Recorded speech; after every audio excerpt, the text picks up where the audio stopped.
और श्री भक्तमाल ग्रंथ का रचना काल लगभग एक ही है। माने एक ही काल में रामानंद संप्रदाय के दो विशिष्ट संतों के द्वारा दो महान ग्रंथ प्रकट किए गए, जिससे आज संपूर्ण सनातन धर्म सुरक्षित है। श्री रामचरितमानस से कौन परिचित नहीं है? सभी परिचित हैं रामचरितमानस से। रामचरितमानस गोस्वामी श्री तुलसीदास जी महाराज की अनुपम कृति है।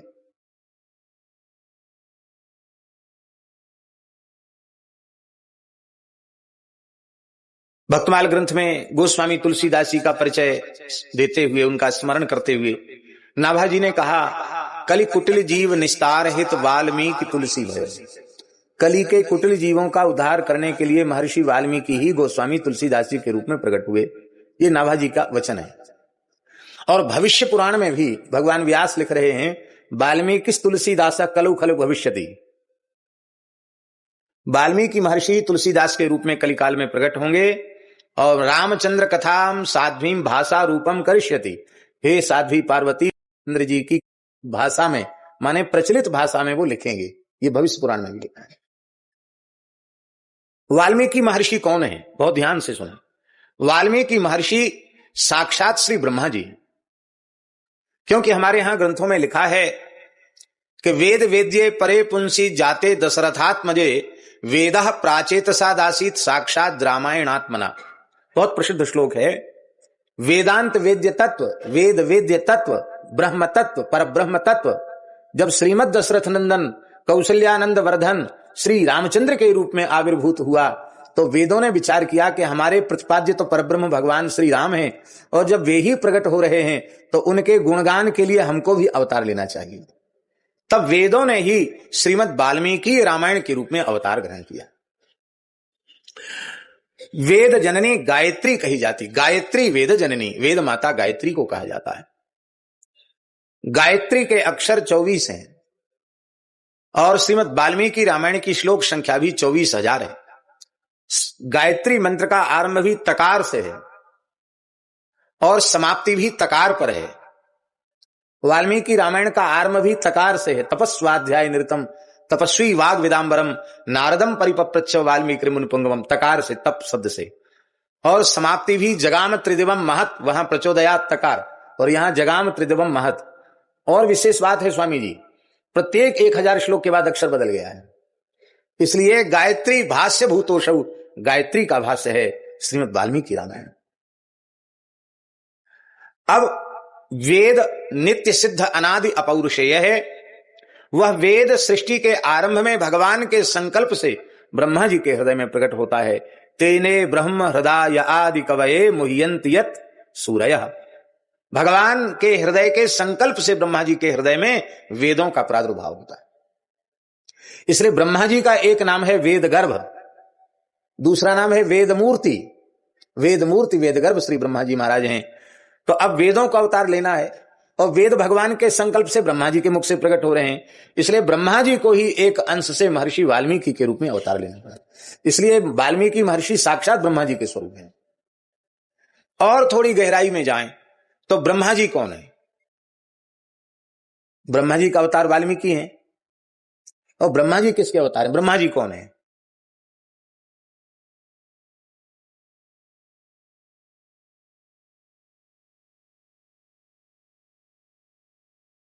चौथे स्कंद में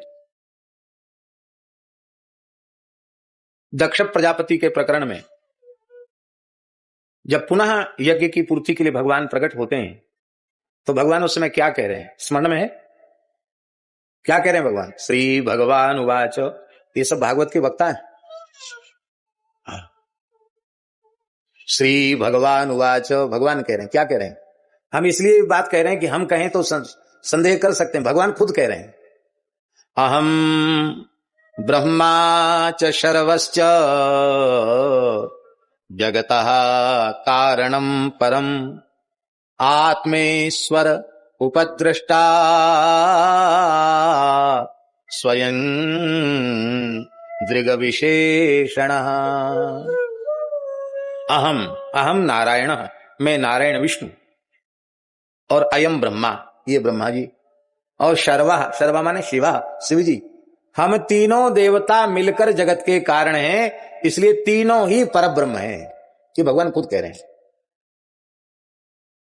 ब्रह्मा जी भी मेरा ही स्वरूप हैं और शिव जी भी मेरा ही स्वरूप हैं, इसलिए ब्रह्मा जी का आदर भी मेरा आदर है, शिव जी का आदर भी मेरा आदर है, और ब्रह्मा जी का शिव जी का तिरस्कार भी मेरा तिरस्कार है।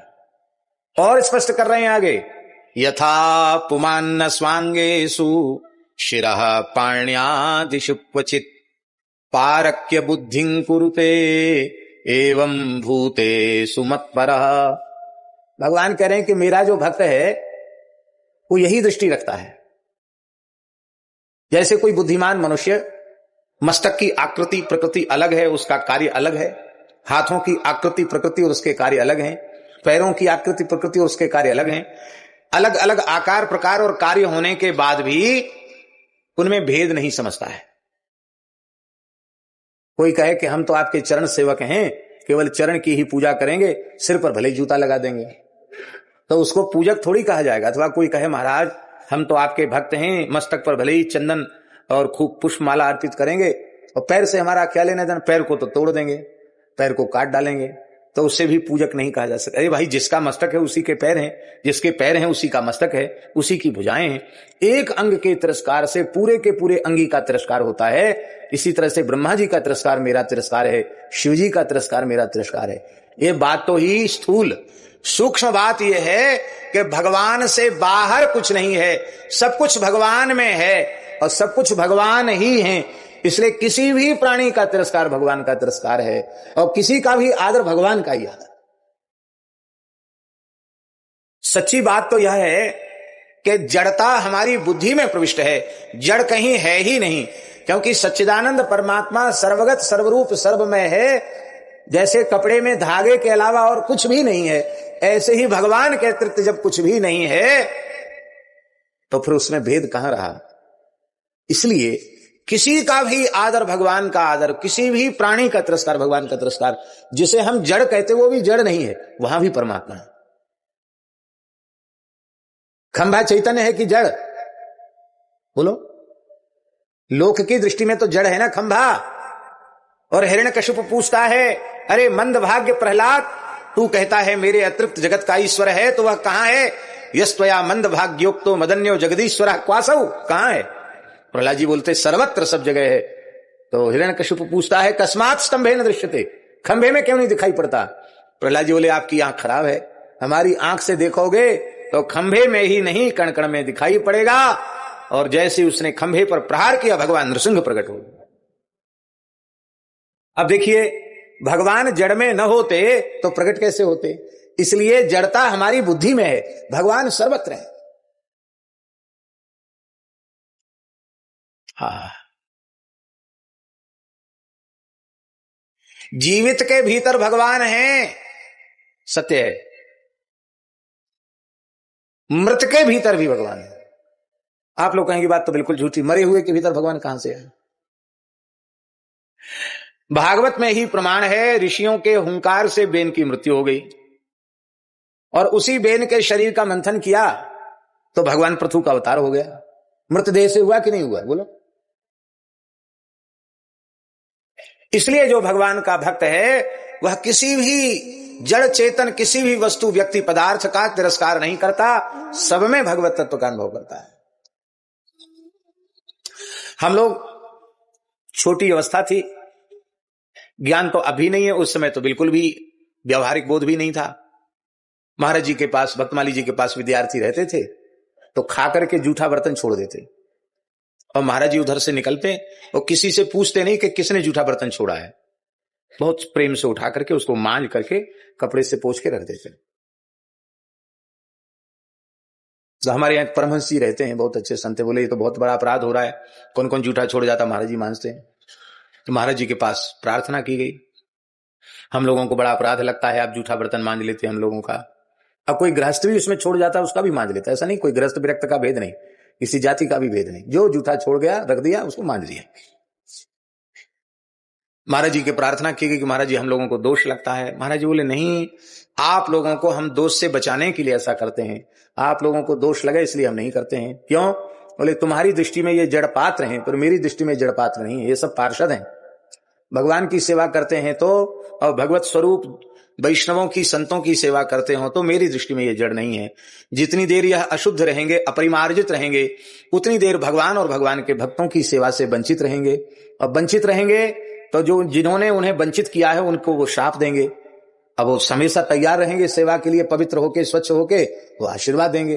तो तुम लोगों को आशीर्वाद मिले इन बर्तनों का, इसलिए हम ऐसा करते हैं, तुम्हारा अनिष्ट हो इसलिए ऐसा नहीं करते। अब देखिए वो बर्तन को भी जड़ नहीं मान रहे हैं।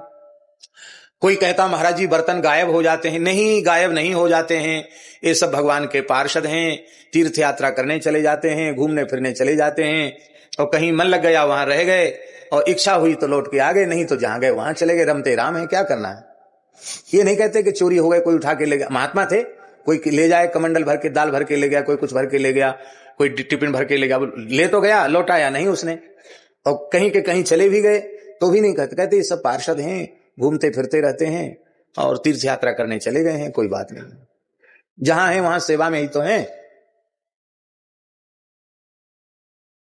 तो हम निवेदन कर रहे हैं कि ब्रह्मा जी के रूप में भी भगवान ही हैं, माने सृष्टि की उत्पत्ति के कार्य के लिए भगवान ही ब्रह्मा के रूप में है, पालन के कार्य के लिए भगवान ही विष्णु रूप में है, और संहार के कार्य के लिए भगवान ही शिव रूप में है। इस दृष्टि से विचार करें जब, तो हमको लगता है कि वाल्मीकि भी महर्षि मूल में ब्रह्मा जी हैं, और ब्रह्मा जी के मूल में भगवान है, इसलिए महर्षि वाल्मीकि भगवान है, और वो ही तुलसीदास जी के रूप में प्रकट हो रहे हैं। तो एकदम मूल तक चिंतन करेंगे तो लगता है भगवान ही तुलसीदास जी के रूप में प्रकट होकर के इतना बड़ा कार्य कर रहे हैं। तत्व की दृष्टि से भगवान ही इतना बड़ा कार्य कर सकते हैं, भगवान ही तुलसीदास जी के रूप में प्रकट होकर के कार्य कर रहे हैं। कलिकुटिल जीव निस्तार हित वाल्मीकि तुलसी भयो। और एक विशेष बात है, ये भक्त माल है, माल माले माला, भक्तों की माला, भक्त रूपी पुष्प खिले हुए हैं भगवान की इस जगत रूपी वाटिका में।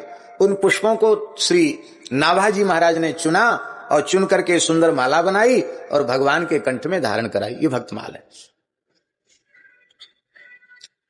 तो माला जो होती है उसका सुमेरु भी होता है, तो भक्तों की माला का सुमेरु किसको बनाया जाए? कोवड़ छोट कहत अपराध हो, सभी भक्त श्रेष्ठ हैं। कभी सोचते इनको सुमेरु बना लें, कभी सोचते इनको सुमेरु बना लें, निश्चय नहीं कर पा रहे थे भक्तमाल का सुमेरु किसको बनाया जाए। तो उन्होंने अपने गुरुजी से प्रार्थना की। गुरुजी का मतलब है श्री स्वामी अग्रदेवाचार्य जी महाराज, रेवासा पीठ जिन्होंने स्थापित की। पहले गलता में विराज रहे थे, फिर गलता से रेवासा पीठ स्थापित की। तो श्री स्वामी अग्रदेवाचार्य जी महाराज ने आज्ञा दिया कि वृंदावन में भक्तमाल ग्रंथ तो पूर्ण हो गया है, सुमेरु का निश्चय होना है, तो इसके लिए एक उत्सव करो, भंडारा करो, और 4 धाम सप्तपुरियों के संतों को बुलाओ। सब संतों का समुदाय वहां एकत्रित होगा, कथा कीर्तन उत्सव महोत्सव होगा, और ठाकुर जी श्री जी कृपा करेंगी, उसी उत्सव में कोई न कोई संत सुमेरु के रूप में दिखाई पड़ जाएगा। तो कौन होगा भक्तमाल का सुमेरु? बोली जिसकी संतों के प्रति सर्वोपरि श्रद्धा होगी वो भक्तमाल का सुमेरु होगा। तो गुरु आज्ञा से गुरु जी भी विराज रहे थे, अग्रदेवाचार्य जी भी विराज रहे थे वृंदावन में। बड़ा उत्सव हुआ। उस समय राजस्थान आमेर के राजा थे राम सिंह जी महाराज, उन्होंने उत्सव में सेवा अर्पित की थी, बड़े भक्त थे वो भी, उनका चरित्र भी भक्तमाल में। कलिजुग भक्ति कर रही कमान राम रैन के रुज करी, राम रैन जी का चरित्र है। तो उस उत्सव में सब संतों को बुलाया गया था। काशी न्योता भेजा गया था गोस्वामी तुलसीदास जी के पास। श्री तुलसीदास जी महाराज को उसी समय दिल्ली अकबर बादशाह ने भी आग्रह करके बुलाया था कि आप नहीं आ सकते हो तो मैं बनारस आऊं। तो तुलसीदास जी ने विचार किया कि वो आएगा लाव लश्कर के साथ, धाम में रहने वाले लोगों को सुविधा होगी, अपवित्र होगा धाम लेच्छों के समुदाय से, इससे अच्छा मैं ही चला जाता हूं। तो दिल्ली से लौटकर वो वृंदावन आए थे तुलसीदास जी महाराज। आज भी वृंदावन परिक्रमा मार्ग में निम्बार्क संप्रदाय का एक स्थान है श्री राम गिलोला, उस स्थान में तुलसीदास जी ने आसन रखा, वहां रहे तुलसीदास जी। जहां बुलाया था वहां नहीं गए, क्यों? बोले बहुत भीड़ भाड़ है, हजारों संताएं हैं, मेला है, और मेला में अपने राम जाके क्या करेंगे, उत्सव पूरा हो जाएगा उसके बाद नाभा जी का दर्शन करेंगे, ये विचार था उनका। भीड़ भाड़ नहीं रहेगी तब दर्शन करेंगे, भंडारे में नहीं जाएंगे। वहीं बैठकर अपने शालिग्राम जी की सेवा की, अपना नित्य नियम किया और निश्चय किया कि यहीं अपने ठाकुर जी को रूखा सूखा कुछ भोग लगा देंगे, भंडारे में नहीं जाएंगे। आप नित्य नियम कर रहे थे, उसी समय श्री गोपीश्वर महादेव ने प्रकट होकर के दर्शन दिया।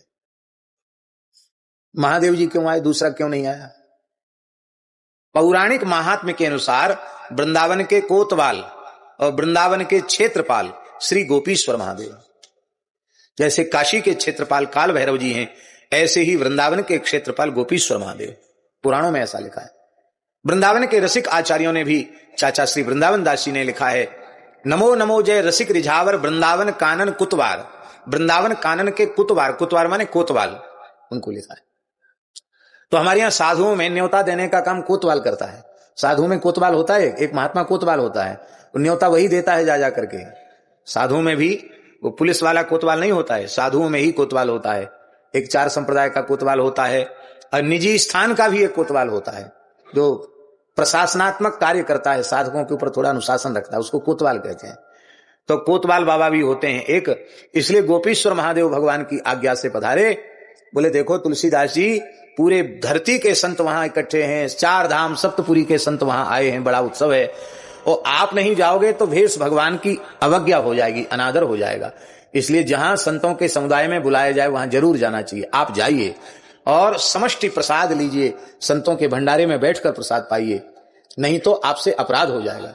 तब भगवान शिव की आज्ञा से तुलसीदास जी महाराज जल्दी जल्दी वहां से चले, और जब पहुंचे तो वहां पंगत की हरिहर हो गई थी, जय जयकार बोल रही थी, राम कृष्णदेव की जय, अवधपुरी मधुपुरी की जय, सरयू विरजा की जय इत्यादि। संतों में जयकारा बोलते हैं ना, जय बोल रही थी।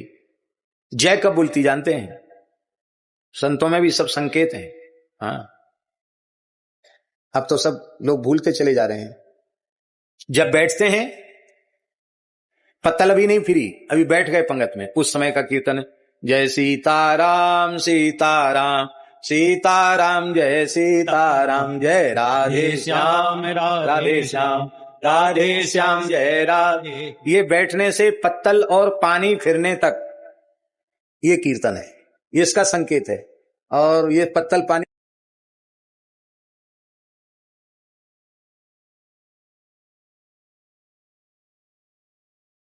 भज रामा कृष्णा गोविंद सिया नारायण गोविंद, भज रामा कृष्णा गोविंद गोविंद गोविंद गाओगे, प्रेम पदार्थ पाओगे।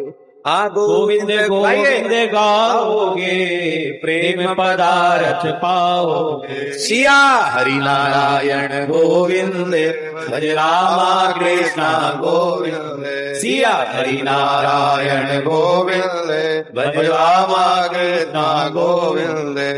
बोलो संतो हरि हरि, मुख पर मुरली अधर धरी। बोलो संतो हरि हरि, मुख पर मुरली अधर धरी। सिया हरि नारायण गोविंद, भज रामा कृष्णा गोविंद, सिया हरि नारायण गोविंद, भज रामा कृष्णा गोविंद। गोविंद नाम विसारोगे, जीती बाजी हारोगे। गोविंद नाम विसारोगे, जीती बाजी हारोगे। राम कृष्ण भज बारंबारा, चक्र सुदर्शन है रखवारा। राम कृष्ण भज बारंबारा, चक्र सुदर्शन है रखवारा। सिया हरि नारायण गोविंद, भज रामा कृष्णा गोविंद, सिया हरि नारायण गोविंद, भज रामा कृष्णा गोविंद। राम नाम लड्डू, गोपाल नाम खीर, हरि को नाम मिश्री आए घोर घोर पी। सिया हरि नारायण गोविंद, भज रामा कृष्णा गोविंद। हाथ में लड्डू, मुख में पान, 12 बरस के वीर हनुमान सिया हरि नारायण गोविंद भज राम कृष्ण गोविंद। भोजन करत बुलावत राजा नहीं आवत तजबाल समाजा सिया हरि नारायण गोविंद भज राम कृष्ण गोविंद। हानि गमनेति शिव अंत न पावा ताहि धरे जननी हचिदावा सिया हरि नारायण गोविंद भज राम कृष्ण गोविंद। दूसर धूर भरे तनुहाए भूपति बिहसी गोद बैठाए सिया हरि नारायण गोविंद भज राम कृष्ण गोविंद। इत्यादि प्रकार से। अभी हमने पूरा नहीं बोला, अभी तो 1/4 भी नहीं बोला, बहुत है, लंबा चौड़ा है। तो जब पंगत फिरती है तब ये कीर्तन होता है, और जब पारस पूरा हो जाता है तब फिर जेवत संत हरिहर करें धन पुरुषन के भाग तिनके गृह पावन भये संत पधारे आए। बोलिए संतो मधुरी सी वाणी श्री हरे। सब कहेंगे श्री हरे, फिर राम कृष्ण देव की जय इत्यादि प्रकार से बड़ी जय। लगभग 500 जय हैं। कितनी है? सब तीर्थ आ जाते हैं। अभी रमणीति वाले महाराज जी कह रहे थे कि भगवान अब तो बोले छोटी जय बोलने लग गई, और नहीं तो वैष्णवों में इतनी लंबी जय बोलती थी, आधा घंटा पहले भोजन के कीर्तन और फिर जय भी लंबी चौड़ी, और सब सामने परोसा हुआ सब शीतलपुर को चला जाता। ये कितनी बढ़िया पद्धति स्वामी जी। अत्युष्ण पाना शास्त्र की दृष्टि से वर्जित है। अब ठाकुर जी के थाल में तो ठंडा करके भोग लग गया, अब कड़ाही में दाल है वो तो गर्म है कि नहीं, कढ़ी है वो गर्म है, गरम गरम साधु साधक पाएगा तो उसका ब्रह्मचर्य नष्ट होगा, इसलिए उसको बहुत गर्म नहीं खाना चाहिए। तो कीर्तन करते करते जय बोलते बोलते वो ठंडा हो जाएगा। ये सब पुरानी परंपरा, और ये गरम गरम फुल्का सेक करके आना खाना ये नई परंपरा है, पुरानी परंपरा नहीं। पुरानी तो पूरी रसोई बन गई, लंगर उतर गया और ठाकुर जी को भोग लग गया, पूरा थाल का भोग प्रसाद वहां मिल गया, इसके बाद पंगत परोसी जाती थी। पुरानी परंपरा यही है और इसी पुरानी परंपरा को मानना चाहिए। तो जय बोल रही थी, उस समय तुलसीदास जी पहुंचे, तो आप समझते हैं कि पंगत तो फिर गई, अब जय बोल रही है। तो ऐसा होता है साधुओं में कि कोई देर से पहुंच गया, वो जय बोल रही है, अभी और आ गया और उसको बैठना है, प्रतीक्षा नहीं कर सकता अगली पंक्ति का, आओ बैठो बैठो बैठो महाराज बैठो, वहीं पत्तल दे दिया, धीरे धीरे वहां सामान आ गया, सामग्री आ गई और पाना शुरू किया। तो गोस्वामी तुलसीदास जी को विलंब हो गया, इसलिए वो बैठे। अब जो विलंब से पहुंचते हैं उनको तो आखिरी में जगह मिलेगी, पंक्ति के बिल्कुल आखिरी में जहां संतों के जूता चप्पल उतरे थे वहीं तुलसीदास जी विराज गए, दीनता की मूर्ति, वहीं गोस्वामी जी बैठ गए। पत्तल तो आ गई पर तस्मई के लिए सकोरा नहीं आया, मिट्टी का सकोरा होता ना वो नहीं आया। जल तो कमंडल में है। तो रसोईया थोड़े गर्म होते भी हैं मिजाज के, उसका कारण है अग्नि के पास रहते हैं, तो अग्नि तत्व कुछ ना कुछ तो उनमें आना ही चाहिए, जो जिसके संपर्क में रहता है उसका थोड़ा असर तो आता है। इसलिए रसोईया कभी किसी से गर्म हो जाए तो बुरा नहीं मानना चाहिए, क्यों? अग्नि के पास रहते हैं, अग्नि का गुण धर्म उनमें आ गया, इसलिए मन में दुखी नहीं होना चाहिए। और सेवा भी करते, श्रम करते, ए महात्मा कहां है तुम्हारा पात्र, खीर वाला, तस्मई वाला, कैसा खड़िया साधु है, बिना पात्र के बैठ गया। तो एक संत की पानही रखी थी, उस पानही को, पानही जानते ना जूती, उस पानही को, जूती को तुलसीदास जी महाराज ने कर दिया, बोले इसमें तस्मई दे दो। अब तो रसोईया और गरम, कैसा साधु है, जूती में खीर मांगता है। उन्होंने मांगी, दिया नहीं, देने वाले ने दे कैसे, और हल्ला मचाए, कैसा खड़िया साधु आकर यहां बैठ गया बताओ, जूती में खीर मांगता है, हल्ला गुल्ला मचा। तो श्री नाभाजी महाराज दौड़े हुए, किसी संत का तिरस्कार न हो जाए, संतों का उत्सव है। आए तो अभी प्रथम मिलन हुआ था तुलसीदास जी और नाभाजी, अरे ये तो मेरे ध्यान में आ चुके हैं पहले ही, ये तो तुलसीदास जी महाराज। महाराज आप तुलसीदास जी? हाँ, लोग मुझे तुलसीदास ही कहते हैं। अच्छा, तो आप यहां क्यों विराजे हैं, आप जूती में खीर क्यों मांग रहे हैं? गोस्वामी जी ने कहा, तुलसी जिनके मुखन ते धोखे निक सतराम, तिनके पग की पान ही मेरे तन को चाम। जिनके मुख से धोखे से एक बार राम नाम निकल गया, उनके चरण की जूती हम अपनी चमड़ी, हम अपने शरीर के चर्म से उनके चरण की जूती बन जाना चाहते हैं। इतना प्रेम है, एक बार श्री राम नाम का उच्चारण जिनके मुख से धोखे से हो गया। और इन संतों ने तो जब से होश संभाला है तब से निरंतर श्री राम नाम का जप करने वाले हैं। ऐसे निरंतर राम नाम हरि नाम भगवान नाम का जप करने वाले संत, उनकी चरण रज से अभिषिक्त जो जूती है, मेरे लिए तो उससे बढ़कर कोई दिव्य पात्र दूसरा हो ही नहीं सकता है। इसलिए हमको यदि खीर देनी है तो इसी में दीजिए। नाभाजी ने साष्टांग प्रणाम किया, बोले भक्तमाल का सुमेरु हमको मिल गया है। संत की पान ही में जिसकी ऐसी श्रद्धा है, वही भक्तमाल ग्रंथ का सुमेरु हो सकता है। और भक्तमाल ग्रंथ के सुमेरु के रूप में तुलसीदास जी को निश्चित किया गया। यह तो हुआ रामचरितमानसकार श्री तुलसीदास जी का भक्तमाल ग्रंथ के अनुरूप परिचय, रामचरितमानस का परिचय। अब नाभाजी का परिचय संक्षिप्त, विस्तार से तो संभव नहीं। नाभाजी भी मूल में ब्रह्मा जी के ही अवतार हैं। द्वापर में भगवान कृष्ण की व्रजलीला में, जब वत्स चारण लीला में भगवान ने ब्रह्मा जी को मोहित किया। ब्रह्मा जी भगवान की लीला का दर्शन करने आए तो उन्होंने देखा कि बंसीवट की छाया में भगवान श्री कृष्ण विराजे हैं, ग्वाल वाल उनके चारों ओर बैठे हैं, और इस क्रम से बैठे कि सबसे छोटे बालक भगवान के बिल्कुल निकट हैं, उनसे बड़े दूसरी पंक्ति में, उनसे बड़े तीसरी, आखिरी में सबसे बड़े आयु के आखिरी पंक्ति में है। और जो जितना छोटा है वो भगवान के उतना अधिक निकट है।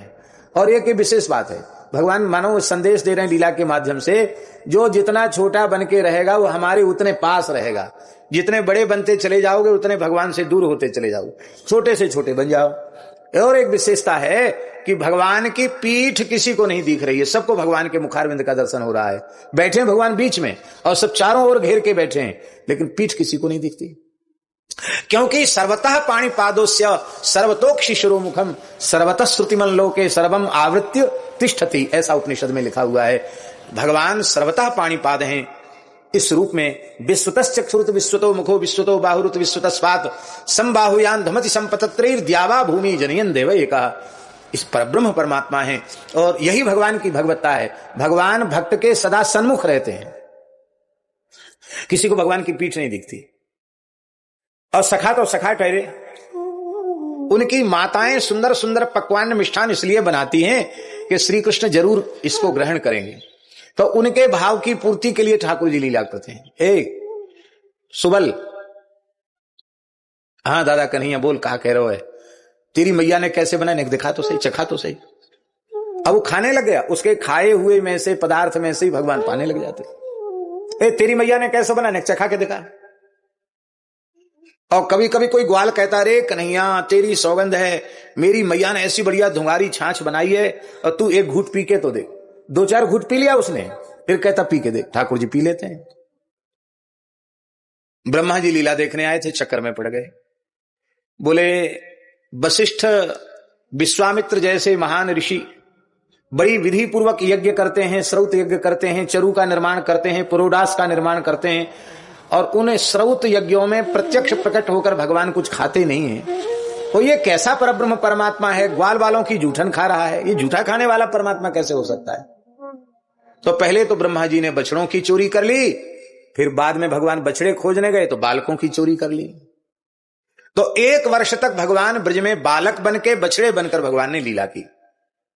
यद्यपि ये सब भगवान की इच्छा से ही हुआ है, क्योंकि भगवान इस लीला के माध्यम से गायों की अभिलाषा पूर्ण करना चाहते हैं, गोपियों की अभिलाषा पूर्ण करना चाहते हैं, गोप कन्याओं की अभिलाषा पूर्ण करना चाहते हैं, सबकी इच्छा पूर्ण करना चाहते हैं। कभी कभी भगवान बालकृष्ण पद्मा गाय के स्तन में अपना थन में मुंह लगा करके दूध पीने लग जाते हैं। पद्मा गाय भगवान की पद्मा प्यारी गैया भगवान को चाटने लग जाती है। तो दूसरी गाय सोचती है कभी हमारे भी ऐसा सौभाग्य होता, पूरे 84 कोस ब्रज की गैया, सबका दूध ठाकुर जी कैसे पी सकते हैं, संभव कम है। तो अब सबके बछड़ा ठाकुर जी बन गए, इसलिए सबका दूध ठाकुर जी ने पिया। फिर यशोदा की गोद में ठाकुर जी को देखकर गोपियों का मनोरथ होता, जो वात्सल्य भाव की है कि मेरी गोद में लाला आ जाते तो मैं भी इनका स्नान कराती, श्रृंगार करती, बाल भोग कराती। जो सुख यशोदा को मिला वो हमको मिलता। आज ठाकुर जी सबकी गोद के लाला बन गए। गोप कन्याओं के मन में मनोरथ है कि नंद कुमार श्री कृष्ण ही हमें पति रूप से मिलें, तो गर्ग जी आए, बोले इस वर्ष विवाह के बड़े सुंदर मुहूर्त हैं, विचार बिल्कुल मत करो, सृष्टि में इसके पहले भी ऐसे सुंदर मुहूर्त नहीं आए, आगे भी नहीं आने वाले हैं, इसलिए अपनी कन्याओं का विवाह गोप बालकों के साथ कर दो, जहां जिसका बात पक्की हो जाए वहीं विवाह कर दो। विवाह हो गए। तो अब देखो असली ग्वाल बाल तो ब्रह्मा जी ले गए, अब जो ग्वाल बाल हैं सब श्री कृष्ण ही हैं, इसलिए सब गोप कन्याओं की भांवर श्री कृष्ण के साथ पड़ गई। सबका वैदिक पद्धति से श्री कृष्ण के साथ विवाह हो गया। और एक ठाकुर जी की खुद की अभिलाषा है कि मैं ब्रजरज खा लेता हूं, मिट्टी खाता हूं तो मैया कान पकड़ती है, अरे लाला तेने मिट्टी क्यों खाई, मोड़ा खोल के दिखा, मुख में ब्रह्मांड दिखाना पड़ता है। अब हम बछड़ा बन जाएंगे तो पूरे 84 कोस ब्रज की रज का चाटेंगे अपनी जिह्वा से, वहां कोई कान पकड़ने वाली यशोदा नहीं आएगी, हमको ब्रज की रज का स्वाद मिलेगा, इसलिए ठाकुर जी बछड़ा बने, खूब रज में खेलेंगे कूदेंगे, कोई बना करने वाला नहीं। तो ये भगवान की ही इच्छा है। तीसरी बात यह है कि भगवान ब्रह्मा जी पर भी कृपा करके उनको अपनी लीला में सम्मिलित करना चाहते हैं, इसलिए ब्रह्मा जी को लीला में सम्मिलित कर दिया।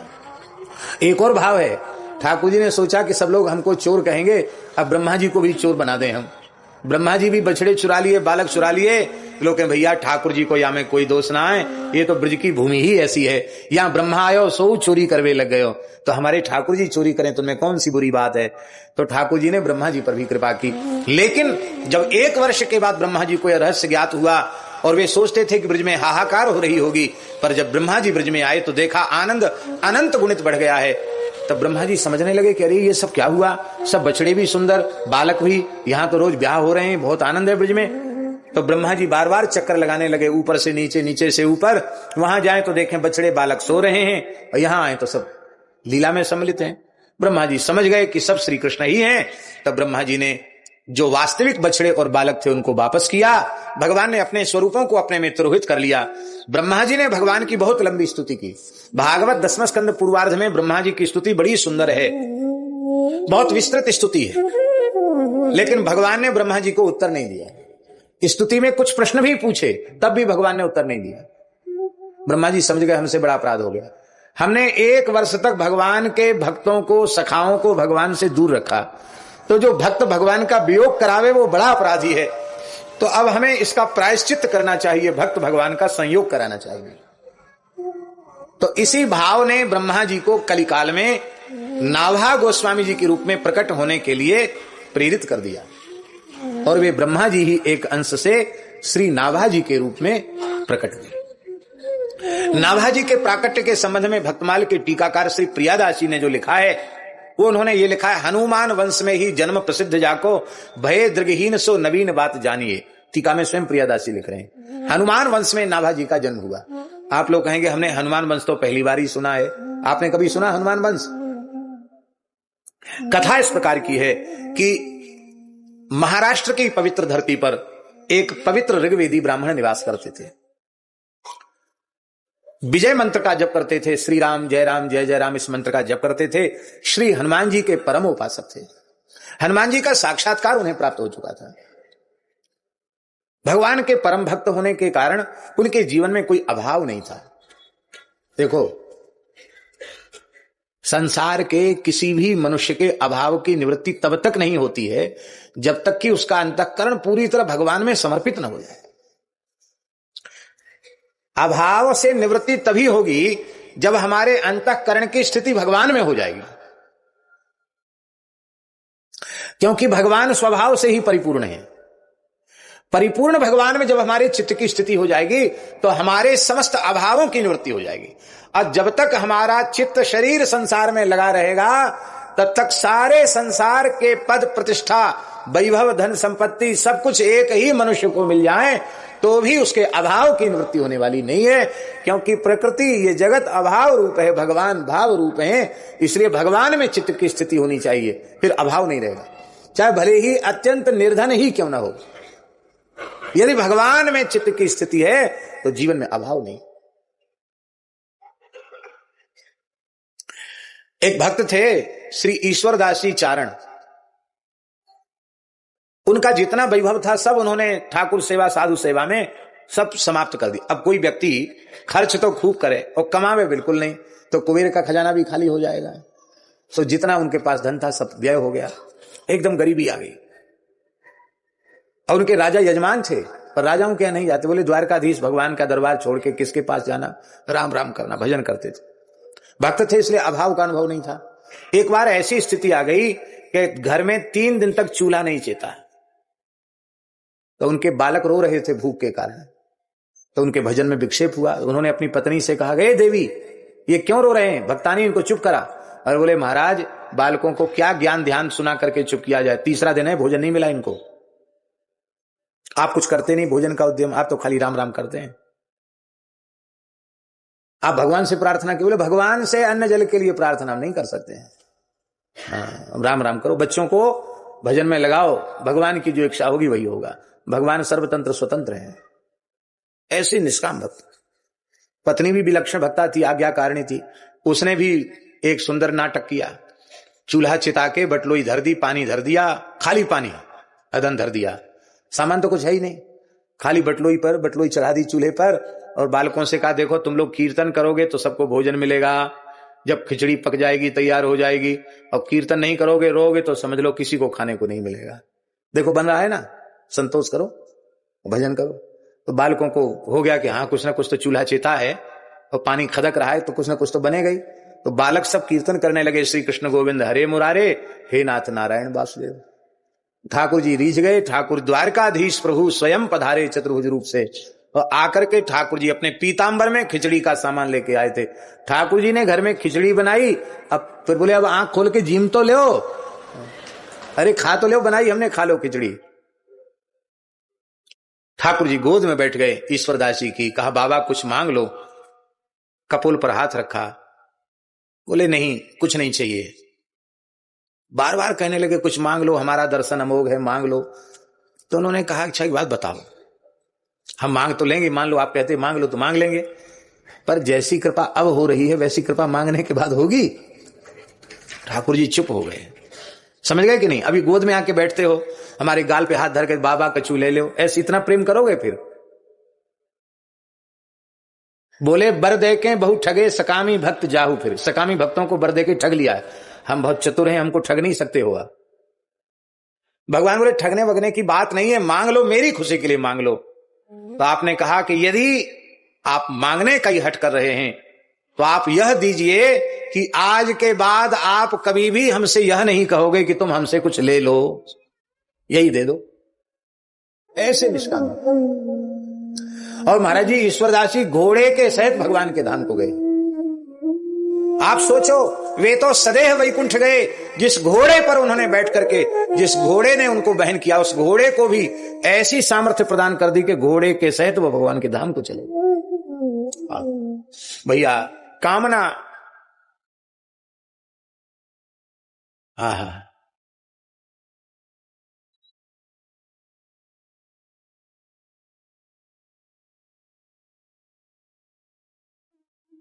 भगवान तभी जीव को ठीक से स्वीकार करते हैं जब वह निष्काम भाव से उनका दास बन जाता है।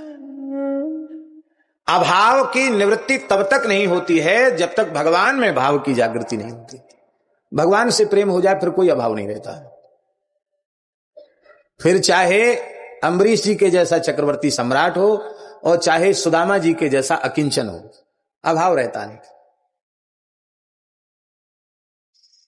कोई अभाव नहीं रहता।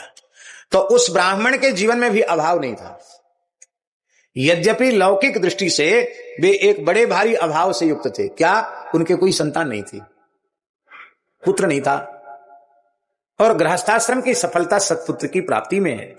लेकिन उनके मन में यह बात कभी नहीं आती थी कि मेरे पुत्र नहीं है, वो तो प्रसन्न रहते थे, अवस्था भी हो चुकी थी उनकी, अब पुत्र प्राप्ति की अवस्था नहीं थी उनकी। पर भगवान की लीला, एक दिन वे ब्राह्मण देवता जंगल में जो भगवान का मंदिर, हनुमान जी का मंदिर, वहां नित्य भजन के लिए जाते थे। तो साधन के लिए जा रहे थे, तो सवेरे सवेरे एक माताजी उनके सामने, एक महिला सामने आ गई। बुरा नहीं माने, माताओं का स्वभाव ही कुछ ऐसा होता है कि उनके मन में जो आता है तो आ जाए बस, फिर तो यहां डांट तो लगी नहीं है, फट से बोल देंगी, माताओं का स्वभाव है, बस उनके मुंह में मन में आ जाए, फिर किसी को नहीं छोड़ती। तो जैसे ही वो वयोवृद्ध पंडित जी दिखाई पड़े, अरे राम राम, आज सवेरे सवेरे निपुते का मुंह देखने को मिल गया, आज का दिन भगवान जाने कैसे कटेगा, क्या होगा भगवान जाने। पुत्रहीन का मुंह देखने को मिल, निपुते का मुंह देखने को मिल गया, ये कह दिया उसने। वैसे इनको बुरा नहीं लगता, पर पता नहीं कभी कभी कोई बात बैठ जाती थी तो बड़े दुखी हो गए। तो जब हनुमान जी के वहां गए भजन करने, तो श्री हनुमान जी ने देखा कि आज ये भजन तो कर रहे हैं पर दुखी हैं, प्रसन्न मन नहीं है। तो हनुमान जी ने कहा कि आप राम नाम कीर्तन करते थे, बड़े प्रसन्न होते थे, दुखी क्यों हो? बोले महाराज अब क्या कहें, हमने तो आपसे कभी कुछ मांगा नहीं, हमको चाहिए भी नहीं, पर अब हमारा तो जीवन ही व्यर्थ है। हमारा मुंह देख के लोग कहते हैं कि अशुभ हो गया, अशुभ हो गया, निपुते का मुंह देखने को मिल गया। तो हमने तो आपसे कुछ मांगा नहीं, तो हमको चाहिए भी नहीं, पर हमारी तो हमारा जीवन पूरा हो जाए सो ही अच्छा। बोले नहीं कोई बात नहीं है, तुम्हारे प्रारब्ध में तो पुत्र नहीं है, पर तुमने कभी कुछ मांगा नहीं और आज भी तुम याचना नहीं कर रहे हो, पर मैं अपनी ओर से कृपा पूर्वक दे रहा हूं। मेरी कृपा से तुम्हारा वंश चलेगा और तुम्हारे वंश में एक महान भक्त प्रकट होगा, महान संत प्रकट होगा। तो हनुमान जी की कृपा से उस ब्राह्मण का वंश चला, तो उस ब्राह्मण के वंश का नाम हो गया हनुमान वंश। क्या नाम हुआ? हनुमान वंश। उसी वंश में अब कितनी पीढ़ी बाद नाभाजी का जन्म हुआ ये तो नहीं कर सकते, पर हनुमान वंश में ही जन्म प्रसिद्ध जाको, ये प्रियादासी ने टीका में लिखा है। जन्मांध हुए भय दृगहीन, जन्मांध हुए, सो नवीन बात जानिए। भयंकर अकाल का समय था,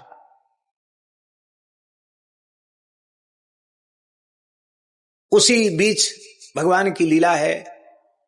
नाभाजी भी 5 वर्ष के ही थे कि इनके पिताजी भी, पिता माता और ये चले तो थे महाराष्ट्र से इधर राजस्थान मालवा, इधर कहीं अपना अकाल के समय अपना निर्वाह करने की दृष्टि से, महाराष्ट्र में अकाल है तो इधर चले आए, ऐसा होता अकाल के समय। तो पिताजी तो बीच में ही भगवत धाम सिधार गए, माताजी थी, माताजी भी सिधार गई, अकेले नाभाजी बचे, जंगल में बैठे थे और इधर इस क्षेत्र में आ चुके थे। और उसी समय रामानंद संप्रदाय के 2 सिद्ध संत श्री स्वामी कील देवाचार्य जी महाराज और श्री स्वामी अग्रदेवाचार्य जी महाराज, दोनों गुरु भाई हैं। श्री कृष्णदास पयहारी जी महाराज जिन्होंने गलता गद्दी की स्थापना की, उनके शिष्य श्री कील जी महाराज और श्री अग्रदेव जी महाराज।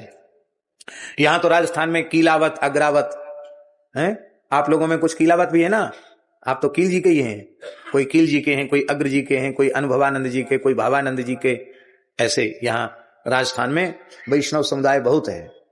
तो राम जी अग्र जी और श्री स्वामी अग्रदेवाचार्य जी और श्री उनके बड़े गुरु भाई श्री कील देवाचार्य जी महाराज हरिद्वार कुंभ स्नान करके आ रहे थे, योग बल से आ रहे थे, आकाश मार्ग से, सामान्य गति से नहीं आ रहे थे, योग बल से गए थे, योग बल से ही आ रहे थे। उस समय ऐसे संत थे, सिद्ध संत। तो उन्होंने देखा कि जंगल में एक 5 वर्ष का अनाथ बालक बैठा है और बड़ा निर्भय निश्चिंत प्रसन्न, तो कोई संस्कारवान बालक है ऐसा मान करके श्री कील देवाचार्य जी और अग्रदेवाचार्य जी दोनों बालक के समक्ष प्रकट हुए और बालक से बातचीत करने लगे कि भैया तुम कहां से आए हो, तुम्हारा क्या नाम है, कहां जाओगे, इस जंगल में तुम्हारा रक्षक कौन है। अब ये तो ब्रह्मा जी का अंशावतार ठहरे, तो सामान्य उत्तर कैसे देंगे। इन्होंने कहा महाराज आपका प्रश्न जो है कि तुम्हारा क्या नाम है, तो मैं नहीं बता सकता हूं, क्योंकि शरीर 5 तत्व के संघात से बना है, तो 5 चीजों में से कौन सा नाम मैं अपना बता दूं। 5 के अवान्तर भेद करने से 25 तत्व हो जाते हैं, तो 25 में से मैं कौन सा अपना नाम बता दूं। और शरीर में 10 पंच ज्ञानेन्द्रिय 5 कर्मेंद्रिय हैं और 4 अंतरिंद्रिय हैं, इनमें से मैं कौन सा अपना नाम बता दूं। इसलिए मैं नहीं कह सकता हूं कि मैं क्या हूं, कौन हूं, मेरा क्या नाम है, कहां से आए हो। बोले जीव अपने संस्कारों के अधीन होकर कहां से आते हैं और फिर कहां क्या करते हैं, फिर कहां जाते हैं, इसको कर्म के रहस्य को सर्वज्ञ परमात्मा के अतिरिक्त कोई नहीं जान सकता है। अब मैं तो बालक हूं, मैं भला कैसे बताऊंगा। जहां से सब जीव आते हैं वहीं से मैं आया हूं और मैं जाऊंगा, अंत में सब जीवों को वहीं जाना है, जिस परमात्मा का वह अंश है वहीं जाना है, जहां सब जाते हैं वहीं हमको जाना है। तो तुम्हारा रक्षक कौन है यहाँ। बोले जिसने गर्भ में रक्षा की और गर्भ के बाहर भी 5 वर्ष व्यतीत हो गए जिसने रक्षा की, जो सबका रक्षक है, जो गर्भ में रक्षक था, अब तक जिसने हमारी रक्षा की है वही हमारा रक्षक है। आहा, ये तो कोई बहुत दिव्य बालक है। तब बालक हमारे साथ चलोगे। हाँ चलेंगे आपके साथ, राम जी ने आपको भेजा तो आपके साथ चलेंगे। अग्रदेवाचार्य जी और कील देवाचार्य जी ने कमंडल में जो गंगा जी का जल था, श्री राम तारक षडक्षर मंत्राज का स्मरण करके जैसे ही बालक की आंखों पर जल का सिंचन दोनों महापुरुषों ने किया तो खुले चख, नेत्र खुल गए। केवल यही नेत्र नहीं खुले, भीतर के नेत्र भी खुल गए। हमारे महाराज जी कहते थे नाभा जी के नेत्र के चिन्ह भी नहीं थे, यहां से यहां तक सपाट था, पर कमल के जैसे विशाल नेत्र प्रकट हो गए। नेत्र वही धन्य हैं जो खुले तो या तो भगवान का दर्शन हो या भगवत स्वरूप संतों का दर्शन हो। लोचन संत दर्श नहीं देखा, लोचन मोर पंख जी में लेखा, नैनन संत दर्श नहीं देखा। तो मोर पंख के समान है, यदि नेत्रों से संत दर्शन नहीं हुआ तो ले आए अपने साथ, गलता जी ले आए। गलता जी जयपुर के निकट है, राजस्थान का महान तीर्थ है गलता। गालव ऋषि ने वहां गंगा जी को प्रकट किया और जगत गुरु श्री मदाध्य रामानंदाचार्य भगवान के शिष्य स्वामी अनंतानंदाचार्य जी और अनंतानंदाचार्य जी के शिष्य श्री कृष्णदास बिहारी जी महाराज ने गलता पीठ की स्थापना की। महाराज जी रामानंद संप्रदाय की उस काल की प्रधान रामानंदाचार्य पीठ गलता ही है।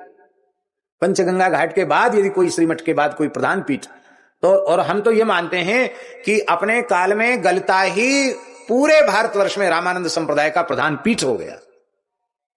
दुर्भाग्य से आज कुछ ऐसे सिरफिरे लोग आ गए हैं जो उसे बलपूर्वक रामानंद संप्रदाय से संबंध हटाकर उसे रामानुज संप्रदाय की पीठ कहना चाहते हैं। यह उनकी अनधिकार चेष्टा है। श्री रामानुज संप्रदाय के प्रति भी हमारा वैसा ही आदर है, लेकिन श्री रामानुज संप्रदाय उनके इष्ट आराध्य भगवान श्री लक्ष्मी नारायण हैं। उनकी परंपरा में मूल मंत्र अष्टाक्षर श्री नारायण मंत्र है और श्री रामानंद संप्रदाय की पवित्र परंपरा में उनका मूल मंत्र षडक्षर श्री राम तारक मंत्र राज है। और महाराज जी विचार की बात है, श्री निम्बार्क संप्रदाय, श्री विष्णु स्वामी संप्रदाय, श्री माधव संप्रदाय, ये तीन संप्रदाय श्री कृष्णोपासक संप्रदाय हैं और एक संप्रदाय रामानुज संप्रदाय श्री नारायणोपासक संप्रदाय है। तो क्या ईमानदारी से बताओ, राम जी की उपासना का एक भी संप्रदाय नहीं? तो राम जी की उपासना का कोई एक संप्रदाय है तो वो कौन है? वो है श्री सीतानाथ समारंभाम श्री रामानंदार्य मध्यमाम अस्मदाचार्य पर्यंताम वंदे गुरु परंपराम। और ये रामावतों की परंपरा, ये रामानंदियों की परंपरा पूरे भारतवर्ष में इसका प्रमाण है। और हमारी प्रार्थना है रामानुज संप्रदाय के महानुभावों को भी अत्यंत उदारता पूर्वक उस पर अपना अधिकार समाप्त करके उसे पुनः श्री रामानंद संप्रदाय को समर्पित करके और जो पारस्पर कटुता आई है उस कटुता को मिटा देना चाहिए और सभी सत संप्रदाय के वैष्णवों को एकत्र होकर के गलता पीठ को पुनः उसी स्वरूप में प्रतिष्ठित करना चाहिए। श्री रामानंदाचार्य भगवान का वह प्रधान पीठ है, रामानंद पीठ के रूप में उसको कील जी के द्वारे को, कील जी के स्थान को उसे पुनः स्थापित करना चाहिए। तो राम जी गलता पीठ में श्री नाभा गोस्वामी जी को ले आए और बसंत पंचमी के दिन इनको उनका यज्ञोपवीत संस्कार कराया गया। और कितने आश्चर्य की बात है महाराज जी, बसंत पंचमी के हुई यज्ञोपवीत संस्कार और यज्ञोपवीत संस्कार के साथ ही इनको विरक्त वेश। कितने वर्ष की आयु में? 5 साल की आयु में ही विरक्त वेश हो गया। हमारे सनकादिक भगवान तो 5 ही साल के रहते हैं। 5 वर्ष की आयु में नाभा जी का विरक्त वेश हुआ और इनका नाम रखा नारायण दास जी। क्या नाम रखा? नारायण दास जी। और कहा कि तुम संतों की सेवा में लग जाओ। तो गुरु महाराज की सेवा में, संतों की सेवा में ये लगे रहे। संतों की पत्तल उठाना और संतों की पत्तल में जो कुछ प्रसाद के कण रह जाते थे उसी को आप गुरु आज्ञा से आहार के रूप में लेते थे। एक दिन गुरु महाराज श्री अग्रदेवाचार्य जी महाराज मानसी सेवा में विराज रहे थे। गलता पीठ की ही घटना है। हाँ, कील आज्ञा पाए मंत्र अगर सुनायो है। कितना प्रेम था पुराने समय संतों में। अग्रदेवाचार्य जी कह रहे थे कील देवाचार्य जी से कि आप बड़े गुरु भाई हो, गद्दी पर आप विराजमान हो, तो आप ही इस बालक को मंत्र दें। बोले हम हैं योगी, हमारी समाधि लग जाती तो 6-6 महीने तक हम समाधि में बैठे रह जाते हैं। तो ये बालक है, बालक की तो शिक्षा के साथ दीक्षा के साथ शिक्षा भी होनी चाहिए, तो इसका ध्यान कौन देगा? और पूरे गलता पीठ को संभालते तुम ही हो, इसलिए तुम ही, मेरी आज्ञा है कि तुम इसी को मंत्र दो। तो कील आज्ञा पाए मंत्र अगर सुनायो है। कील देवाचार्य जी की आज्ञा से स्वामी अग्रदेवाचार्य जी ने बालक को मंत्र दीक्षा दी, सेवा में लगा दिया। एक दिन श्री अग्रदेवाचार्य जी महाराज मानसी सेवा सीताराम जी की कर रहे थे, जानकीनाथ भगवान की, और नाभाजी उस समय मात्र 12-15 वर्ष की आयु के थे। ज्यादा लंबी आयु नहीं थी, 12 से 15 वर्ष की 15 वर्ष के बीच की अवस्था थी। और करत बयार नाभा मधुर संहार सो नाभाजी मधुर संहार सो बयार कर रहे थे। मधुर संहार का मतलब ऐसी सेवा नहीं होना चाहिए कि सेव्य को विक्षेप हो जाए। तो वो ध्यान में बैठे, मानसी सेवा में बैठे हैं, ऐसे पंखा नहीं जल रहे थे कि उनको ध्यान में विक्षेप हो जाए। बहुत से लोग कहेंगे अरे महाराज आपको बहुत गर्मी लग रही, लाओ हम पंखा जलें, और पंखा को ही तोड़ मरोड़ देते हैं। इतना जोर जोर से हिलाएंगे पंखा ही टूट जाएगा। अथवा ज्यादा भाव से पंखा करेंगे तो जिसको पंखा झलेंगे 10-5 चोट पंखे की उसी में लगा देंगे। और संपूर्ण पापों का प्रायश्चित आजकल तो एक ही है, सॉरी सॉरी कह देंगे तो सब पाप नष्ट हो जाएंगे। तो ये सेवा की पद्धति नहीं है। सेवा की पद्धति है करत बयार नाभा मधुर संहार सो, बड़ी मधुरता से सेवा कर रहे हैं, सावधान होकर के सेवा कर रहे हैं। और गुरुदेव अग्रदेवाचार्य जी अपने हृदय सिंहासन पर विराजमान करके युगल सरकार श्री सीताराम जी की सेवा कर रहे हैं, सहचरी भाव से सेवा कर रहे हैं, श्री चंद्रकला जी के रूप में प्रकट होकर के सेवा कर रहे हैं। उसी समय एक घटना घटी। महाराज का एक राजस्थान मारवाड़ का शिष्य जो बड़ा व्यवसायी था, उसका जहाज तूफान में फंस गया समुद्र में। तो उसने जहाज के मालिकों ने कहा कि अब हम जहाज को बचा नहीं सकते हैं, अपने अपने इष्ट को पुकारो। तो उस शिष्य के मन में तो गुरु निष्ठा ही थी। उसने अपने गुरुदेव श्री अग्रदेवाचार्य जी को पुकारा, हे गुरुदेव हमारा जीवन मृत्यु के संकट से जूझ रहा है, आप हमारी रक्षा करो। तो जब शिष्य ने गुरु जी को पुकारा तो गुरु जी का चित्त खिंचा उधर। अब देखो नाभाजी इतने सिद्ध हो चुके हैं 12-15 वर्ष की आयु में कि वो गुरु जी के हृदय की मानसी सेवा का भी दर्शन कर रहे हैं कि गुरु जी क्या लीला का अनुभव कर रहे हैं। और हजारों किलोमीटर दूर समुद्र में तूफान में फंसे हुए जहाज को भी वे देख रहे हैं, उस शिष्य की पुकार को भी वे सुन रहे हैं। उनके मन में आया गुरुजी को वहां से जाकर भगवान की सेवा छोड़कर शिष्य की विपत्ति दूर करनी पड़े तो फिर मैं सेवा में किस लिए हूं। आपने पंखे के ही इशारे से तूफान की दिशा बदल दी और अपनी सामर्थ्य से जहाज को किनारे लगा दिया। पर इतनी देर में तो गुरुजी अपने भाव में सूक्ष्म देह से समुद्र के किनारे पहुंच गए थे और समुद्र भगवान की विभूति है तो समुद्र की लहरों को देख रहे थे, समुद्र की लहरों का दर्शन कर रहे थे। तो नाभाजी ने गुरुजी के चरणों में प्रणाम करके कहा, हे गुरुदेव आप सीताराम जी के गले में पुष्प की माला धारण कराना चाहते थे, आपकी माला स्वीकार करने के लिए युगल सरकार ने सिर झुकाया था, मस्तक झुकाया था। अभी वो वैसे ही बैठे मस्तक झुकाए हुए, आप कृपा करके उनके कंठ में माला अर्पित करें और आपकी कृपा से आपके शिष्य की विपत्ति तो दूर हो गई। गुरु महाराज तत्काल लौट करके अपनी सेवा में आ गए। सेवा पूर्ण करके उन्होंने नेत्र खोले। नेत्र खोले तो पूछा, बोले हो कौन? अरे मेरे भीतर समाधि में प्रवेश करके किसने बोला? तो नाभाजी ने यह नहीं कहा कि सिद्ध गुरु का सिद्ध चेला बोला, मैं सिद्ध हो गया, ऐसा नहीं कहा। नाभाजी ने क्या कहा? नाभाजी ने कहा महाराज का एक राजस्थान मारवाड़ का शिष्य जो बड़ा व्यवसायी था, उसका जहाज तूफान में फंस गया समुद्र में। तो उसने जहाज के मालिकों ने कहा कि अब हम जहाज को बचा नहीं सकते हैं, अपने अपने इष्ट को पुकारो। तो उस शिष्य के मन में तो गुरु निष्ठा ही थी। उसने अपने गुरुदेव श्री अग्रदेवाचार्य जी को पुकारा, हे गुरुदेव हमारा जीवन मृत्यु के संकट से जूझ रहा है, आप हमारी रक्षा करो। तो जब शिष्य ने गुरुजी को पुकारा तो गुरुजी का चित्त खिंचा उधर। अब देखो नाभाजी इतने सिद्ध हो चुके हैं 12-15 वर्ष की आयु में कि वो गुरुजी के हृदय की मानसी सेवा का भी दर्शन कर रहे हैं कि गुरुजी क्या लीला का अनुभव कर रहे हैं। और हजारों किलोमीटर दूर समुद्र में तूफान में फंसे हुए जहाज को भी वे देख रहे हैं, उस शिष्य की पुकार को भी वे सुन रहे हैं। उनके मन में आया गुरुजी को वहां से जाकर भगवान की सेवा छोड़कर शिष्य की विपत्ति दूर करनी पड़े तो फिर मैं सेवा में किस लिए हूं।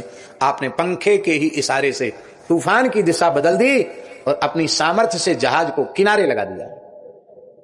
पर इतनी देर में तो गुरुजी अपने भाव में सूक्ष्म देह से समुद्र के किनारे पहुंच गए थे और समुद्र भगवान की विभूति है तो समुद्र की लहरों को देख रहे थे, समुद्र की लहरों का दर्शन कर रहे थे। तो नाभाजी ने गुरुजी के चरणों में प्रणाम करके कहा, हे गुरुदेव आप सीताराम जी के गले में पुष्प की माला धारण कराना चाहते थे, आपकी माला स्वीकार करने के लिए युगल सरकार ने सिर झुकाया था, मस्तक झुकाया था। अभी वो वैसे ही बैठे मस्तक झुकाए हुए, आप कृपा करके उनके कंठ में माला अर्पित करें और आपकी कृपा से आपके शिष्य की विपत्ति तो दूर हो गई। गुरु महाराज तत्काल लौट करके अपनी सेवा में आ गए। सेवा पूर्ण करके उन्होंने नेत्र खोले।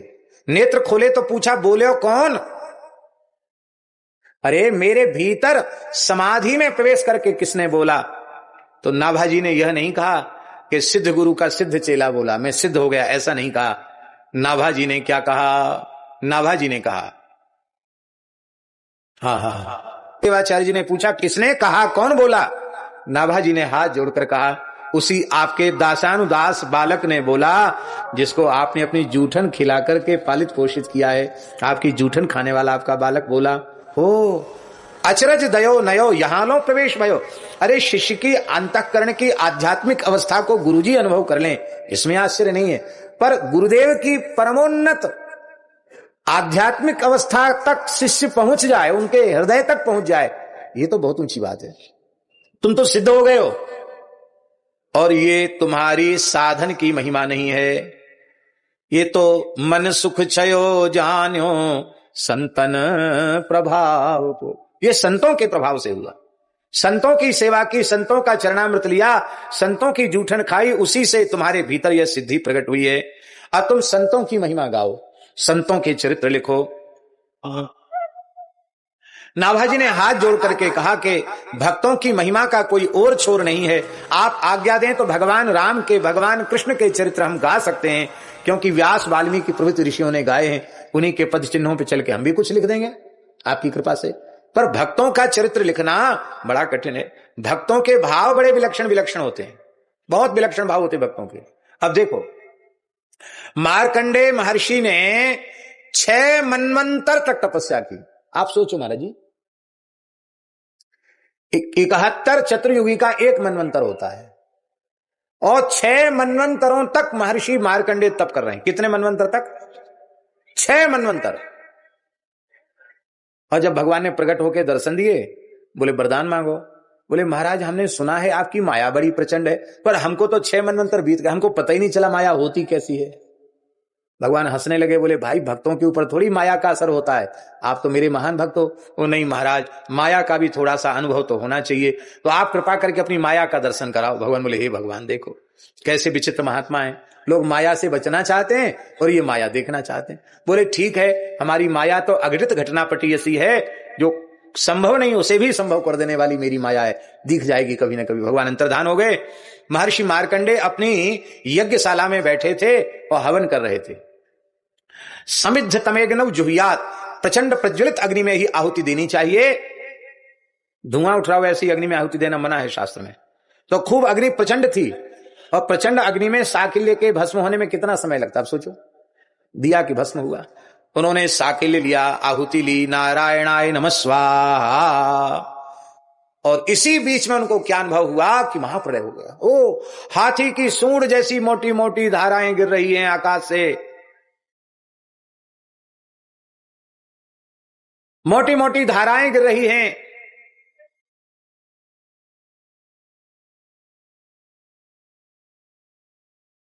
हाहाकार मच गया। देखते देखते भूरलोक, भुवरलोक और स्वर्गलोक, तीनों लोग जलमग्न हो गए महाराज। कहीं कोई सृष्टि का चिन्ह ही नहीं शेष रहा, सब जल ही जल, जल ही जल, जल ही जल। लाखों करोड़ों वर्ष तक मार्कंडेय जी उस जल में तैरते रहे, इधर से उधर थपेड़े खाते रहे।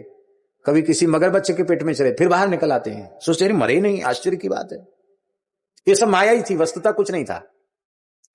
अंत में उन्होंने लगा कि अरे लाखों करोड़ों वर्ष बीत गए, अब तो हाय हाय, हे भगवान हम आपकी शरण में हैं, अब तो हमें बचाओ।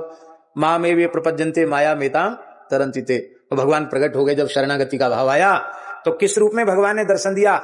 एक बट के पत्ता पर श्री ठाकुर जी, बाल कृष्ण प्रभु, बाल मुकुंद प्रभु, एक बट के पत्ता पर करार विंदेन पदार विंदम मुखार विंदे विनिवेशयंतम, अपने दोनों करकमल से अपने दाहिने चरण को पकड़ के अंगूठे को मोढ़े में दे रहे हैं।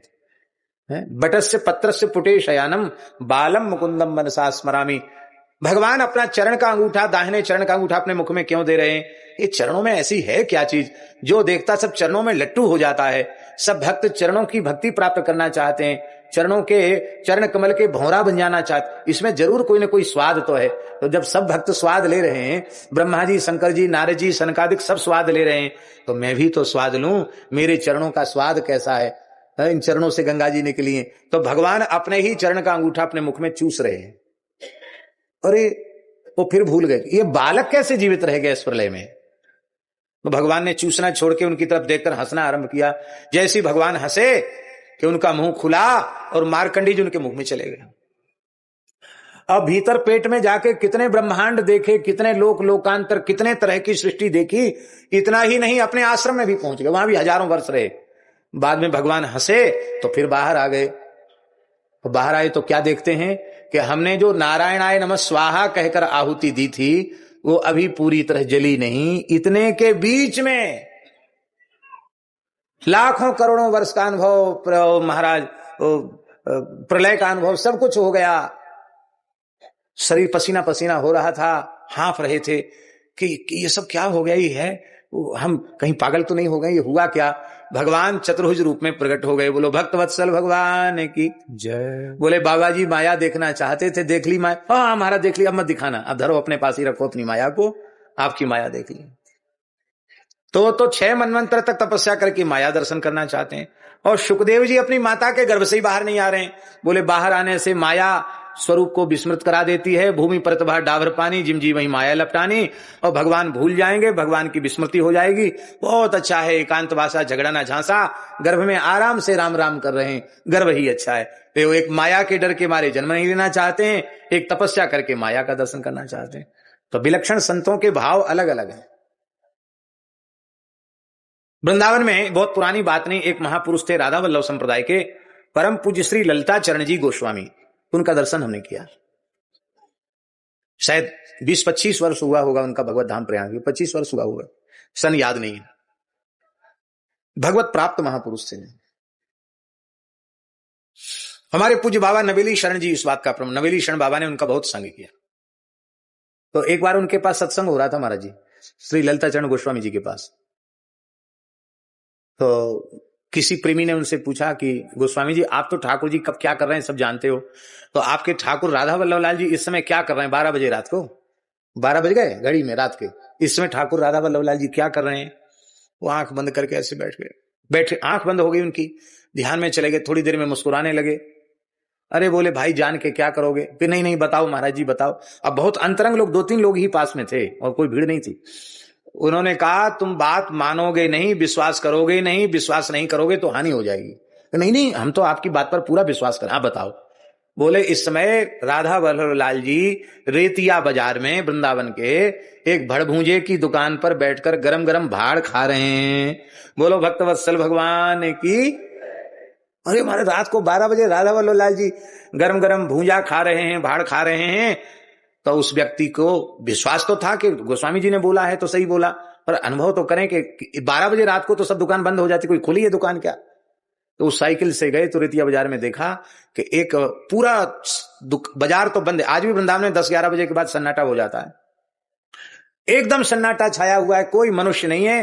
भड़भूजे की दुकान खुली है और वो भड़भूजा दुकान बंद करने की तैयारी में है, आंख बंद करके बैठा है। वो महात्मा विरक्त संत उस साइकिल से उतर के खड़े हो गए कि इसकी आंख खुले तब पूछें। तो उसकी आंख खुली। बोले भगत जी आप क्या कर रहे थे? अरे बोले क्या जान के क्या करोगे? कहा नहीं हमको गोस्वामी जी ने भेजा, आप सच्ची सच्ची बात बताओ आप क्या कर रहे? बोले हम राधा वल्लभ लाल जी को गरम गरम भड़भूजे के भाड़ का भोग लगा रहे हैं। क्यों?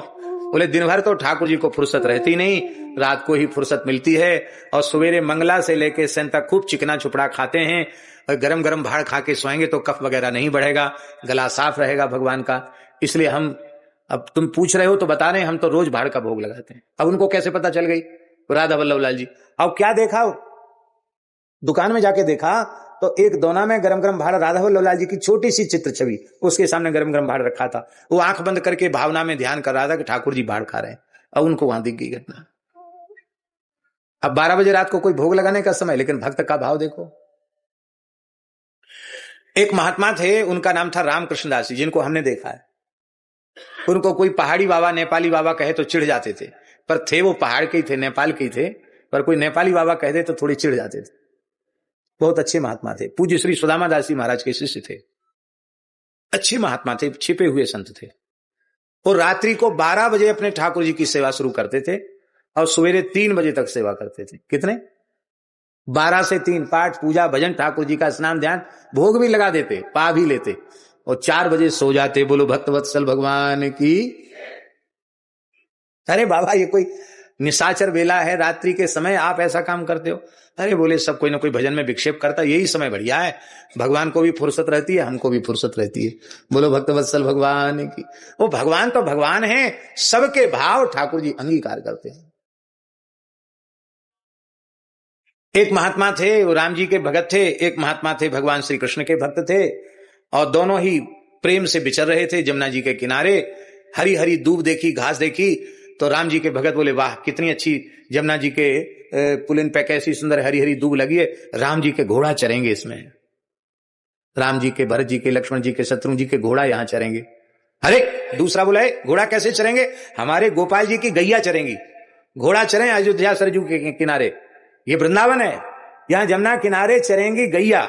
अरे बोले जमुना किनारे कोई तुम्हारी ठाकुर जी की बपौती है, हमारे राम जी पूरे धरती के पूरे 7 द्वीप 7 समुद्र वाली धरती के एक छत्र सम्राट हैं, राजा तो हमारे राम जी हैं, सब जगह उनके घोड़ा चर सकते हैं। बोले कहीं चरें, यहां नहीं चरेंगे, यहां तो गोपाल जी की गैया चरेगी। ना वहां घोड़ा उपस्थित थे, ना वहां गैया उपस्थित थी। भोले साधु, दोनों में चिपचिपिया चिमटा उठ गया। ठाकुर जी उनके भोलेपन पर रीझ गए, भोले भाले राम राम करने वाले साधु हैं। भगवान राम और भगवान कृष्ण एक साथ प्रकट हो गए, दोनों की लड़ाई रोकी। बोले भाई देखो झगड़ा मत करो, जमुना जी के 2 तट हैं, पल्ली पार राम जी बोले हम अपने घोड़ा चरा लेंगे, और गोपाल जी बोले इस पार जो दूब लगी इसमें हम अपनी गैया चरा लेंगे। हैं भाई, हम रामकृष्ण में झगड़ा नहीं है तो रामकृष्ण के भगत तुम झगड़ा क्यों करते? दोनों गले से गले में, अरे बोले तब तो ठीक है, दोनों ने झगड़ा मिटा दिया। 2 महात्मा थे, विचरते विचरते एक जंगल में पहुंच गए, वहां नदी थी, दक्षिण की बात है, कावेरी नदी थी, तो चले गए। एक महात्मा वहां बैठ गए और एक महात्मा स्नान करने चले गए। बैठे तो उन्होंने देखा कि एक खुले मैदान में चबूतरे पर हनुमान जी की प्रतिमा रखी है। अरे बोले ये तो धूप में कितने हनुमान जी को गर्मी लगती होगी। तो उन्होंने क्या किया कि कुछ कुल्हड़ी थी, कुछ हरी हरी डाली काट करके और थूमियां गाड़ करके ऊपर से पत्ती घास लगा करके हनुमान जी को छाया कर दी, और छाया कर दी, फिर वो स्नान कर लिए चले गए। अब वो जो पहले महात्मा गए थे वो लौट के बोले अरे राम राम, यहां मैदान में हनुमान जी थे तब तो कम से कम ठीक था, आग लगे मान लो जंगल में तो यहां तो कोई पेड़ नहीं था, यहां तो हनुमान जी तो बच जाते। अब बचाओ, जिन्होंने लंका जलाई नहीं जले वो क्या जलेंगे अग्नि से, लेकिन महात्मा का भाव। और ये देखो कि मूर्ख साधु ने क्या किया, यहां झोपड़ी बना दी, आग लगेगी हनुमान जी जल जाएंगे। तो उसने थोड़ी दूर पर मैदान में चबूतरा बना दिया, पत्थर वत्थर इकट्ठे करके और एक चबूतरा जैसा बना दिया, और हनुमान जी को उठा के वहां ले जाने लगे। तब तक वो महात्मा गए, बोले हमारे हनुमान जी, हमने इतने मेहनत से झोपड़ी बनाई, कहां ले जा रहे उठा करके? बोले चबूतरा पर रखेंगे। खुले में? बोले हाँ खुले में, आग लग जाएगी, तुमने तो इतना विचार भी नहीं किया। बोले इतनी गर्मी पड़ रही धूप में तुमने विचार नहीं किया, तुम नहीं ले जा सकते झोपड़ी। बोले हम जरूर ले जाएंगे। हनुमान जी ने सोचा दोनों ही भक्त हैं, प्रकट हो गए, बोले देखो ऐसे झगड़ा मत करो, धूप लगेगी तो हम झोपड़ी के भीतर रहेंगे, आग लगेगी खुले में जाना हुआ तुम चबूतरे पे जाके बैठ जाएंगे, आप लोग भजन करो। आप लोग कहेंगे ये सब बातें आप क्यों सुना रहे हो? हम इसलिए सुना रहे, भगवान भक्तों के भोलेपन पर रीझ जाते हैं, और जो भक्त जैसा भाव करता है उस भाव की पूर्ति उसी के अनुरूप भगवान करते हैं। और इसी को भगवान ने गीता जी में कहा है, ये यथा माम प्रपद्यन्ते तांस तथैव भजाम्यहम्। ये है भगवान की विशेषता है।